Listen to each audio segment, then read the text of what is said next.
जब आप राष्ट्रपति भवन में बुढ़े लोगों को आप अवार्ड तो देते हो, आप पद्म भूषण अवार्ड और वीर चक्र अवार्ड, पता नहीं क्या क्या अवार्ड, सामाजिक अवार्ड, आर्ट अवार्ड देते हो, लेकिन उन्हीं बुजुर्गों का बद्दुआ श्राप लेते हो और उनका पैसा नहीं देते। मैं पूछना चाहता हूं कि ये प्रधानमंत्री क्या बुढ़ा नहीं होंगे? क्या ये नेता लोग बुढ़ा नहीं होंगे? क्या ये फाइनेंस मिनिस्ट्री और जो बाकी विभाग के लोग हैं, सारे नेता और सारे जो है जुडिशियल के लोग बुढ़े नहीं होंगे? क्या इनको पेंशन नहीं चाहिए? इनको भी पेंशन चाहिए। देश का क्या होगा, समाज का क्या होगा? जिन बुढ़ों से जिनका सम्मान होना चाहिए, जिनका आशीर्वाद लेते हैं, जो लोग इलेक्शन में वो जो है पर्ची बनाते हैं, वो आपका जो है बूथ पे बैठते हैं। Sir EPS employment pension scheme कब मिलेगा? उनको पैसे कब मिलेंगे सर? 1000 रुपए मिल रहे हैं अभी। बड़ा दुर्भाग्य है जर्नलिस्ट महोदय कि जिसका कमाई का पैसा 1600 करोड़, जिसका पूरी जिंदगी कमाया इस उम्मीद से कि जब मैं रिटायर होऊंगा तो मुझे पेंशन मिलेगा और उस पेंशन से मैं अपनी बुढ़ापा गुजारूंगा, जिस पे बुजुर्गों का सम्मान मिलना चाहिए, जिनको पैर छू करके लोग आशीर्वाद लेते हैं, दुआ लेते हैं कि दुआ हमें दीजिए, और उन्हीं का पैसा सरकार मारे बैठी है, कुन्नी मार करके गेरुआ बांध करके सांप का वो बैठी है और हमें मदारी बना रखा है। आज अगर ब्रिगेडियर अशोक राउत लोगों को संगठित करके आवाज नहीं उठाते तो शायद ये बुजुर्ग लोग, जो बहुत सारे हमारे बुजुर्ग लोग मर गए और कई लोग जो है घरों से सड़कों पे या धरना प्रदर्शन पे या जंतर मंतर पे नहीं आ सकते, उनका क्या हाल होगा? और उनका ये लोग, जब आप राष्ट्रपति भवन में बुढ़े लोगों को आप अवार्ड तो देते हो, आप पद्म भूषण अवार्ड और वीर चक्र अवार्ड, पता नहीं क्या क्या अवार्ड, सामाजिक अवार्ड, आर्ट अवार्ड देते हो, लेकिन उन्हीं बुजुर्गों का बद्दुआ श्राप लेते हो और उनका पैसा नहीं देते।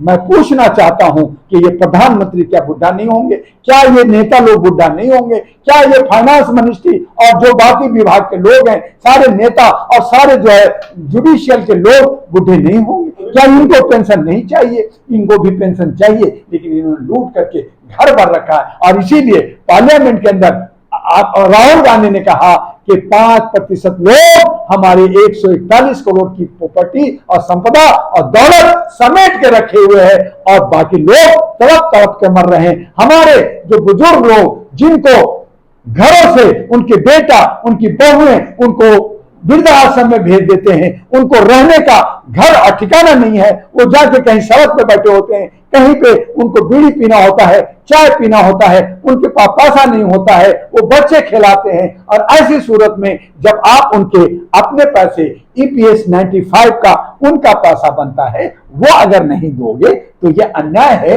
आपके हेमा मालिनी सांसद है ना भैया, बीजेपी के है ना, उन्होंने कहा हम आपके साथ हैं, उन्होंने मीटिंग कराया, आपके सारे ऑफिसरों के साथ मीटिंग हुआ, आपके ऑफिस ने कहा हाँ जी पेंशन देंगे, अब दिल्ली गवर्नमेंट करेंगे हम पेंशन देंगे। और ये पेंशन ईपीएस 95 का इशू सुप्रीम कोर्ट में चला गया, सुप्रीम कोर्ट भी उस पर कोई बात नहीं करिए, वो बैठी हुई है। तो वहां पे आप वीआईपी कल्चर में बुढ़ों को नहीं सुन रहे, आप जो है नेताओं को सुन रहे हैं, आप बलात्कारियों को नहीं सुन रहे, आप जो है जिसके साथ आप अभद्र व्यवहार उनको नहीं सुन रहे। तो काहे का न्यायपालिका, ये काहे का नेता, और ये सब हमारे पैसा ये ईपीएस का मार रहे हैं, ये सहारा में जो इन्वेस्ट हुआ उसका पैसा मार रहे हैं, बाकी सब लूटने मिला। जो देखो लूट सको तो लूट, ये बाजार बना रखा है। देश का क्या होगा, समाज का क्या होगा? जिन बुढ़ों से जिनका सम्मान होना चाहिए, जिनका आशीर्वाद लेते हैं, जो लोग इलेक्शन में वो जो है पर्ची बनाते हैं, वो आपका जो है बूथ पे बैठते हैं, बच्चों को खिलाते हैं, उनको आप जो है दर दर की ठोकर खिला रहे हैं, वो रो रहे हैं, वो कितने मर गए हैं, कितने धरना प्रदर्शन कर रहे हैं। नहीं मानेंगे तो यही कहा कमांडर अशोक जी ने कि अगर हमारी मांगे पूरी नहीं होगी तो महाराष्ट्र में बीजेपी की सरकार की चूल्हे हिला देंगे, अन्य राज्यों में हिला देंगे। आप उनकी बातों को नहीं समझ, लेकिन जब वोट लेना होगा तो आप कहेंगे हाँ दूंगा और बाद में नहीं दूंगा। तो ये दो तरह की धारी बातें नहीं होगी। उनका ईपीएस वाले का जो मांग है वो उचित है और उसका मैं डॉक्टर दुआ और ह्यूमन एसोसिएशन समर्थन कर रही है, उनको तन मन धन से सहयोग कर रही है। उनका पेंशन जल्द से जल्द रिलीज किया जाए। जो वहां पे 500-700 मिल रहा है उनको 3000 की मांग है, 3000 देनी चाहिए। जिस हिसाब से महंगाई बढ़ी है, जिस हिसाब से आज जो है चाय जहां पे 1 रुपया मिलता था आज 15 रुपया में मिलता है, एक बीड़ी का जो बंडल पहले जो है 10 पैसा में मिलता था आज वो 15 रुपए में मिलता है, तो महंगाई बढ़ी है। तो उसके लिए उसका पेंशन मांग सही है या गलत, ये सारे जर्नलिस्ट और ये जनता तय करे। मैं जनता से, आपके चैनल से कहना चाहता हूं, हर जनता इन बुजुर्गों का, अगर माता पिता का, दादा नानी का आप अगर आशीर्वाद लेना चाहते हैं, उनका सहयोग करना चाहते हैं, तो सड़कों पे आकर के और कमांडर अशोक राउत का साथ दीजिए। APS 95 पेंशनर से आप अगर जंतर मंतर में मिलते या कहीं भी मिलेंगे तो उनके दिल में दर्द और आंखों में आंसू होगा। क्या सरकार को नहीं दिखता ये? क्यों नहीं?